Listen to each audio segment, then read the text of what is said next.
Hi, everyone. This is Pinar again. I'm the CEO of Timus Networks. And as part of the Fire Chat today, I have with me Charlene Ignacio.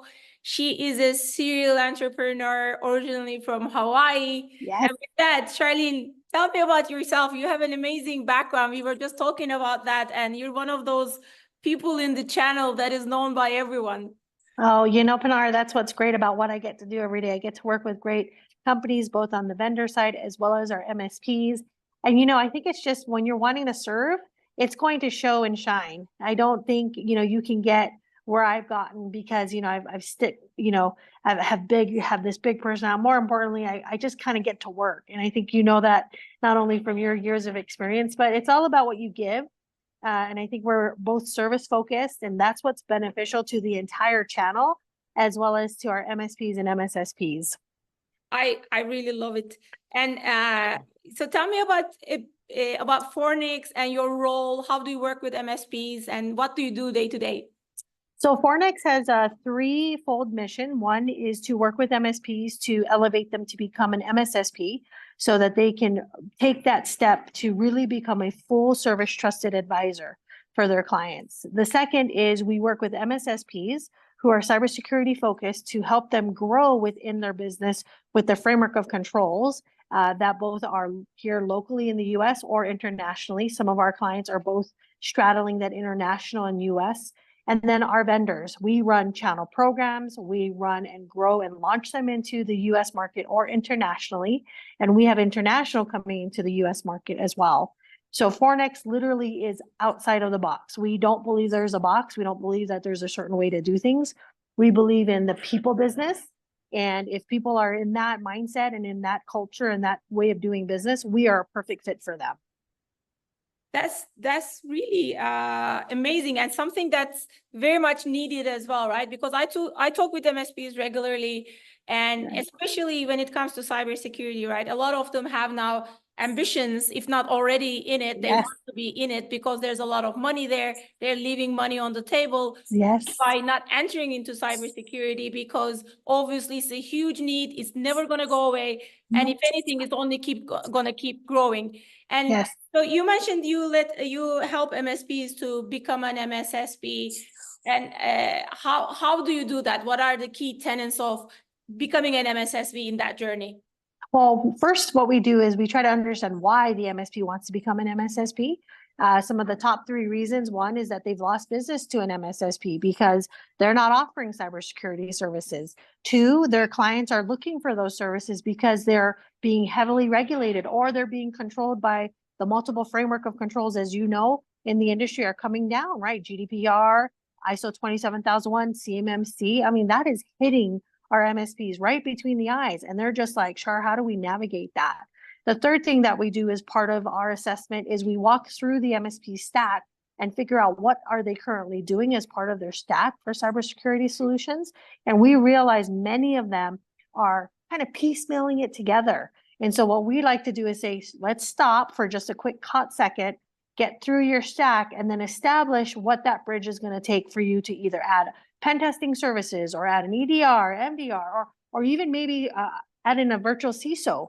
A lot of our MSPs who are transitioning into MSSP, we need to look at their contracts. We need to figure out what are their commitments. Are they even ready to add in maybe a part-time or a full-time FTE employee?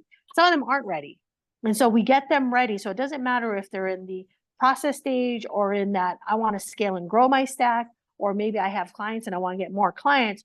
We like to take an assessment or an audit of their business right now and understand where they want to go, because sometimes they're just leaving money on the table every single time. And you know this because you talk to them every day. Yeah. And one of the things that I also notice is some of the MSPs are, hey, I'm going to customize my services for each of my clients. And they believe that this is the right thing to do. And sometimes it is. But I do know from an M&A perspective, the more standardized your tech stack is, the more not custom and, like the conveyor belt, if you will, the more operationally efficient you are, the more streamlined you are. And believe me, your valuation will be much higher when it comes to an M&A versus trying to do things cookie cutter for each of your clients, right? Yes. Well, and that's the reason why I sit on our M&A peer group, completely free, no cost to the MSPs or MSSPs. And we literally talk about three foundational pieces. One is what's your profit and loss? Let's talk about your books, because no one wants to talk about their books when it comes to M&A. And yet that's the number one thing that the investor or the buyer is going to look at. Second, and you touched on it, is what is your M&As, going to buy? Are they buying a 3-year contract client? Are they buying a 12-month year? Are you just a transactional MSP who's like, hey, I just want to sell this person just to sell them? And then, of course, third, and Pinar, you and I go through this a lot, is what is their current roadmap? Are they going to grow? Is it going to increase revenue? Or is this M&A, going to happen and this person's buying an empty shell of a company? They don't get it because they're just like, I'm just thinking about today, Char. And I'm like, that is not what your buyer's thinking about. They're thinking, how am I going to get more out of this investment? Yeah, 100%. And also, how efficiently do you use your labor? Yes. Yeah, there's a lot under it. And coming back to this difference between an MSP and an MSSP, what is it? Aside from just selling cybersecurity, is it that do they have to have a SOC? Do they have to have a 24/7 support? Like, how do you see the differences between an MSP and MSSP? So right now, MSPs, they're touching some of the zero trust, for example, right? They'll have 2MFA because maybe this client is having a cybersecurity insurance policy and they need to figure out how much of a policy they need. Maybe there's a contract that they're going after, maybe a government contract or maybe a vendor due diligence, and it's requiring this MSP to actually become SOC 2 compliant. And so depending on where that MSP is in the journey, they have to assess like what kind of clients do we want to go after. And so that's where the stack evaluation is critical. And two, their customers, because a lot of people, and I'm guilty of this, they think, well, I have a flower shop as a client. Well, they're not really going to be a cybersecurity posture. Like you have to go through a humongous assessment and get additional support. And you don't even have to hire an FTE. But when you are going to get into medical, automotive, as we know, those industries are being impacted by regulations and FTC rulings and frameworks of control.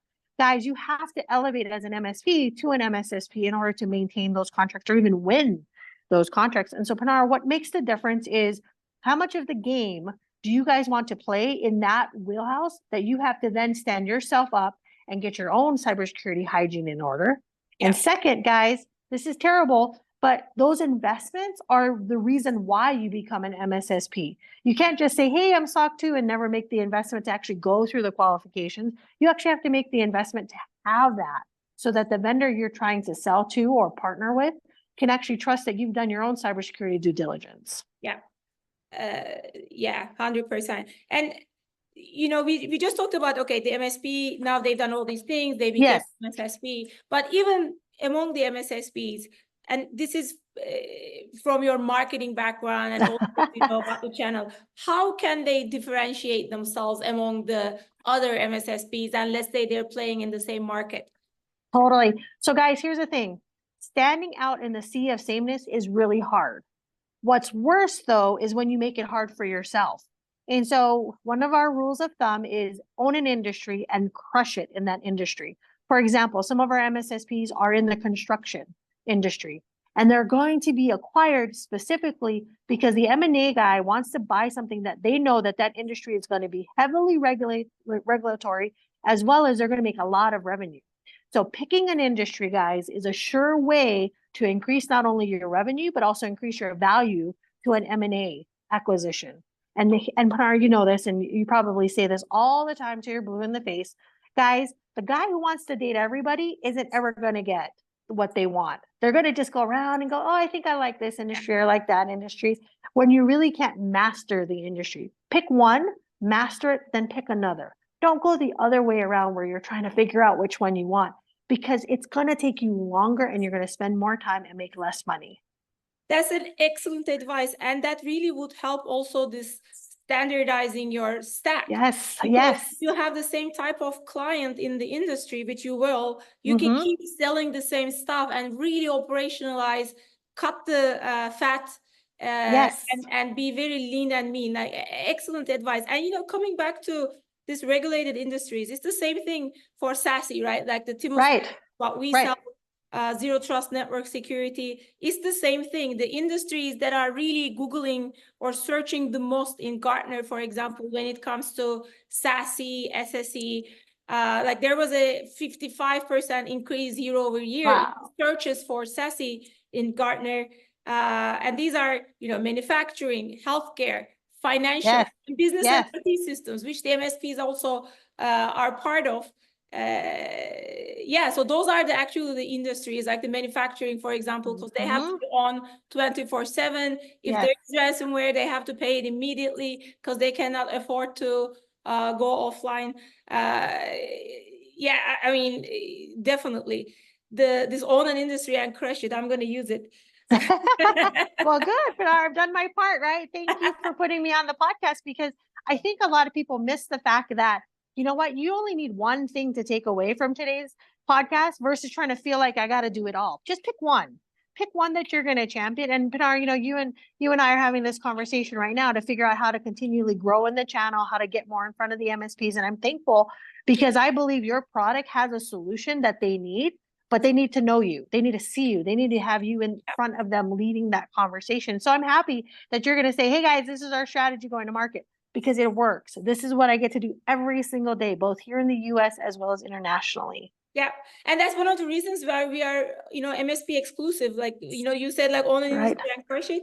Like, we're not competing with MSPs. We're not trying to sell direct. We're 100% MSP focused, and we literally win only when they win. So it has to be a win-win, or we're not going to win it. And I guess like it's along the same lines. And also, if they own an industry, again, like when I talk with MSPs, a lot of the times how they find business is referral only. First of all, I think they need to grow beyond that, beyond just referrals, and have a actual revenue engine. But like these industry folks from the same industry, they keep going to events, they have the same problems and challenges, and they talk. So if you actually focus on an industry, it's also going to be much easier, I think, for you to get the referrals and additional business and increase your footprint.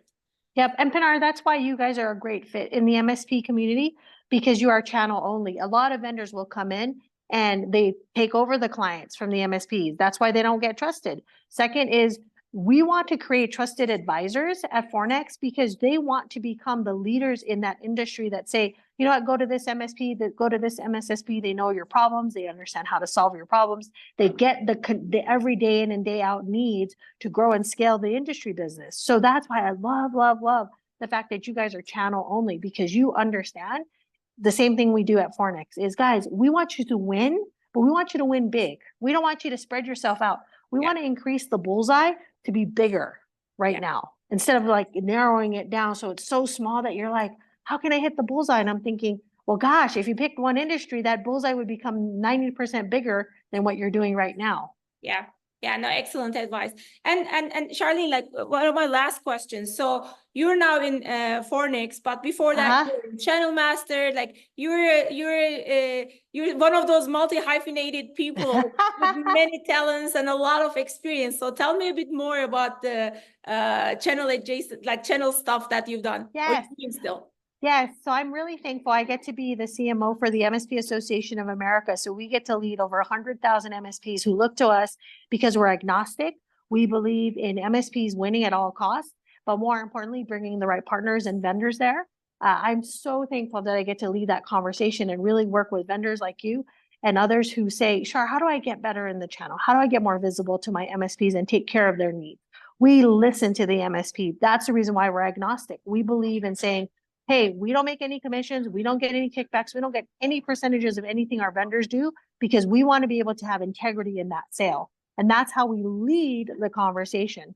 Channel Mastered, so excited. I get to serve as their CMO. And these are the OGs in this space, right? They've been there. They've done that. They've sold their MSPs. They understand the piece, but I understand the channel. And so it's a perfect complement to what I'm doing there, because it allows me to say, hey, guys, these are the things that we need as a channel strategy to help our vendors get to market. And more importantly, what I do is I bring them all together, like CompTIA, AT&T. We do MDF funds with them and their MSPs. We work together with them because they look at me and say, Char, you're every day in the trenches with these MSPs and MSSPs. Help us learn how we can do it better. And so I want to give and I want to serve, but more importantly, Pinar, these are partners who get it. It's really hard to work side by side with someone who I've got to drag.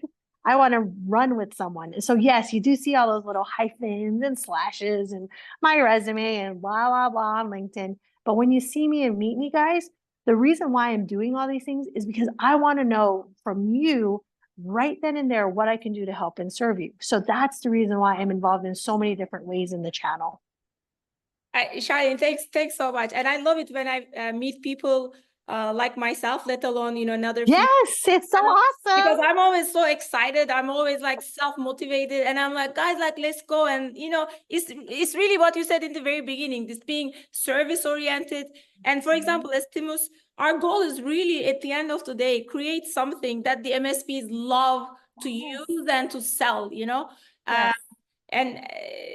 Yeah. But that's why you're successful, Pinar, because you're staying from that intent of serving them versus trying to compete with them. A lot of people do it wrong in the channel. They want to take the client. I'm thinking that's the wrong way to do it.